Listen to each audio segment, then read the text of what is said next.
I most heard of that it was roster's just on started in COVID Canada. protocol. Like no trans No, they shut it down. country games. NHL is shut down. Wow.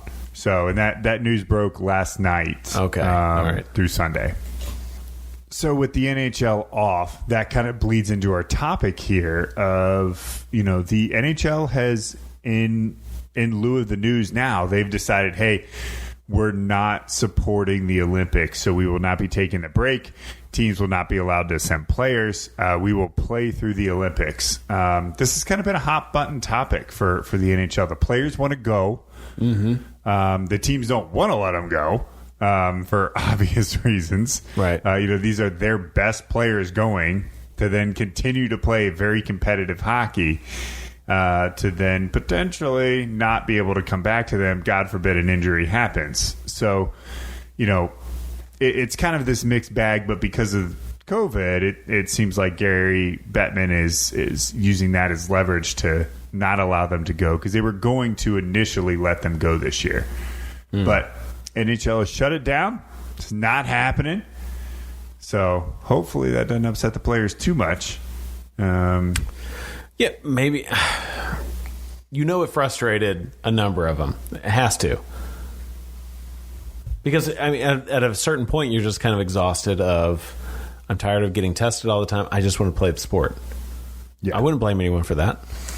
Yeah, and I'm sure there's a lot of insight that can be found out there. I think you were talking to me about Ryan O'Reilly had made some comments. He's in the local news just talking about, at a certain point, you just see all these other guys that are getting tested positive, that they're either not showing symptoms or they're just kind of getting the sniffles. They may have a cough, or you're showing symptoms and you don't have COVID, but you still have to go in protocol. That it just gets tiring.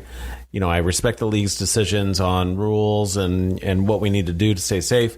At the same time, it just gets frustrating. Those were his words, as far as like nothing else egregious, just that he's frustrated and it sucks. And I think we all are. That's a shared sentiment across for fans and players and just in the whole wide world. People are tired and frustrated. Yeah, just roll it back to anything within your own job. Like, me walking into any of my current clients or prospects or anything like that. Like, I don't want to wear a mask going in every place. I wear glasses, man. Like, that fogs up every time. Like, I'm tired of taking them off because I can't read without them, much less go in and try and make notes or anything. And it's frustrating. I get it. I'm fine to do it, but yeah, it's just frustrating. So yeah, it's a much, much smaller level of comparison, but I'm sure we can all relate in some way, shape, or form to that. So sure. It still affects everybody in just about every aspect of life outside the home. I feel like so. Of course, then sports are going to be unaffected, are not immune to it. Like they will be affected by it. Definitely interesting. I think it's pretty bold for the NHL to take be the first team, and in a way they were one of the first. I remember college basketball was the first kind of like big sport that said, yeah, we're done, like we're postponing the rest of the season and the tournament, and then it started falling in line. NBA was first because I thought the NCAA was like, we're doing no fans, but we're maybe it was NBA playing, and then yeah, you could be right. As NBA announced the NCAA back down. Now, talking about the NBA, it does seem like they're doing okay. They also, of course, have COVID protocols, but unlike what we've been hearing from NFL and then NHL, it does not seem like, they're still celebrating their 75th season and fans are in the stands. Haven't heard much about what's going on in NBA. And a lot of Christmas Day games coming up. Yeah. Adam Silver did say he does not plan on anything like any postponement at this point in time. So, the NBA tends to have a pretty good finger on the pulse for social issues and awareness for safety of the players for the most part, since he's come into play. Yeah. Obviously it wasn't the case back in the 2000s, but yeah. Yeah, I am actually on the NBA website right now, scrolling down top stories on NBA.com. You have to get down to the 5th headline where it says that NBA has, quote, no plans to pause season. Yeah. I think that is also telling. It's not like there's a big COVID announcement. There, you don't even hear, like, there's, like, let me try this. See if COVID is even a key word on the website. I'm just willing to bet that they are... COVID-related issues caused the 5-game slate on December 25th to shift. So that's interesting. NBA tells teams Christmas Day start times may shift. So for start times, having the games, so there might be some like slight changes, but overall... Yeah. So, I mean, maybe it speaks to a bigger question that should each league have such authority on how they go about it, when either way you're getting a large group of people in a concentrated space and these high dollar employees, these players, to perform a game. That doesn't seem like it's much different between like league to league. Should there just be more of a like consistent following? Because I think what you'll have is some of this further frustration, to borrow a term, that if the NBA is not having any problems, but the NHL is shutting things down, you're going to hurt business. Yeah. And your fan base, and also with the NFL. I mean, they're having to shift things around and figure it out, but I don't think the NFL is going to go as far as pausing anything either. No. I don't think they ever want to go back to that. The machine will find a way. The machine. There is no way, unless absolutely forced, that the NFL will do anything about canceling a game. Yeah. Now, this is interesting that teams aware. So back to the story on Christmas Day games, they may shift if ABC needs it. What does that mean? I don't know. The league told the teams the priority is filling the ABC windows for Saturday's games, which means the slots at 2:30, 5, 8 p.m. Eastern. For now, those games in order would have Boston at Milwaukee, Golden State at Phoenix, and Brooklyn at Los Angeles Lakers. I think it potentially puts some other teams on call that they may move them into those slots. Yeah. Should one of those teams in particular, let's just take Boston, has a huge outbreak, they will postpone that game for Boston, Milwaukee, and slide someone else in there. Okay. I think maybe that's what it means. If virus-related issues force changes to lineup. Okay. Yeah. There you go. So that's... I would have to say that's, kudos to them. I wonder how many other leagues do have those backup plans in place. I would have to think, though, like... For Christmas Day, that doesn't surprise me. That that's a big deal. That's their day. So I guess what I'm saying is that did the NFL have built into the schedule, yes, we'll just roll things into Tuesday if we need to push things back. It felt very reactionary leading up to this. I mean, it's what they did last year. Yeah, they just like, okay, who's complaining? What do you need? All right, we're going to do that. Like, that's we'll borrow what we did last year. We're just going to do that. I think that's what they're trying to do. That's what it felt like. Yeah, 100%. Yeah. Like, give them a couple days. Yeah. Move it to Tuesday. Which is a benefit when you only really, quote unquote, work one day a week. Playing a game, like, of course, the practice and everything. But play the game once a week. Play the game once a week. So show up to work probably at least 6. Yeah, but no one's showing up to practice so much. Well, it's not Allen Iverson. Well, anyway. Yeah. Let's get back on track. Allen Iverson joke over here to the NBA Hall of Fame nominees came out. If Allen Iverson only played for the Seattle Seahawks, then there you go.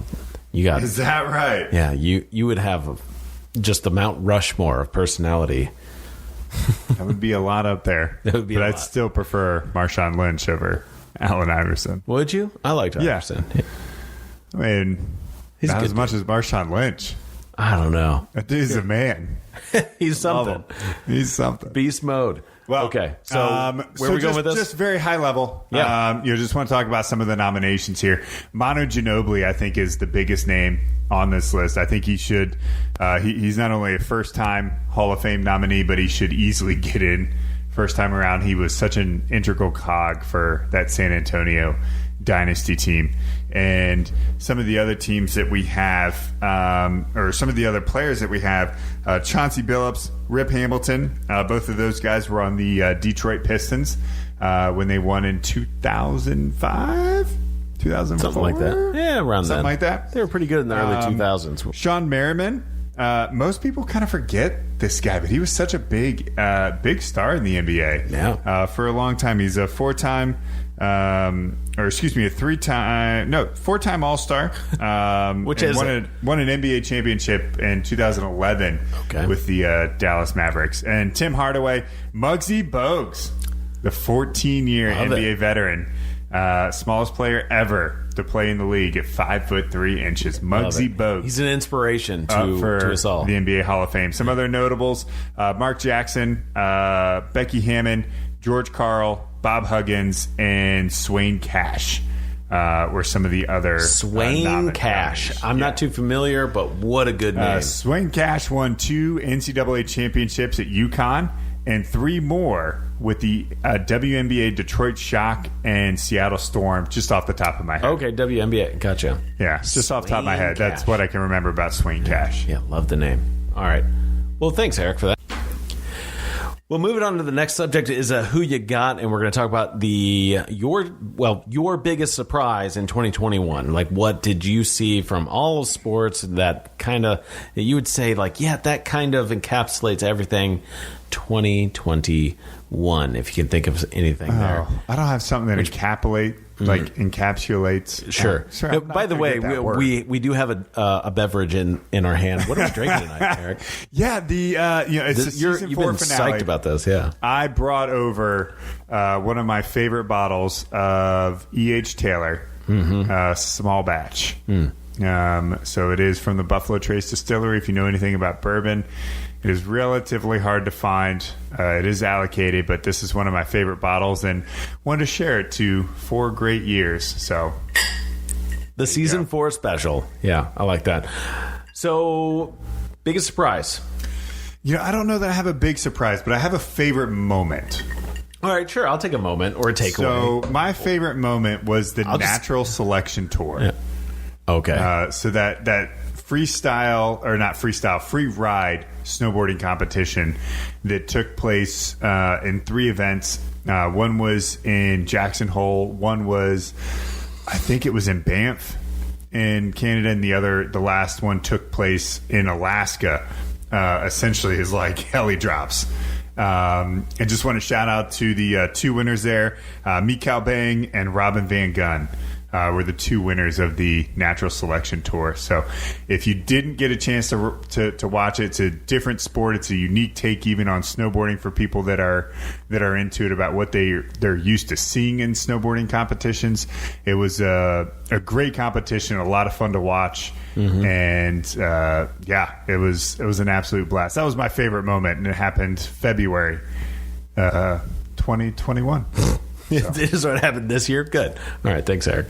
I'm going to go with, it would be low-hanging fruit to say Tampa Bay and Tom Brady did it. And that was awesome. Or how about Tiger Woods is back on another comeback that's crazy, which, by the way, what the hell, man? Like, how is it that Tiger Woods is still now just like crowd favorite just for picking up a golf club again?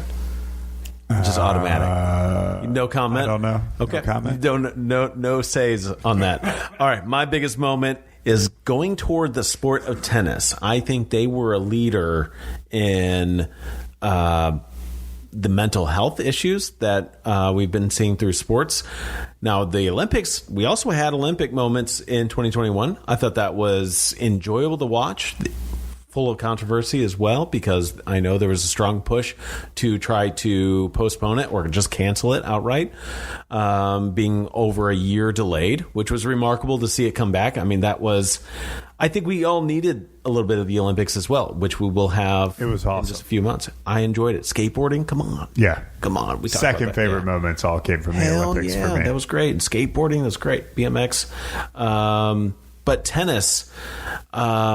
had some of the youngest champions on the women's side. And that was wonderful to see. Now, the men's side still kind of a strong strong group on who's at top, but it's remarkable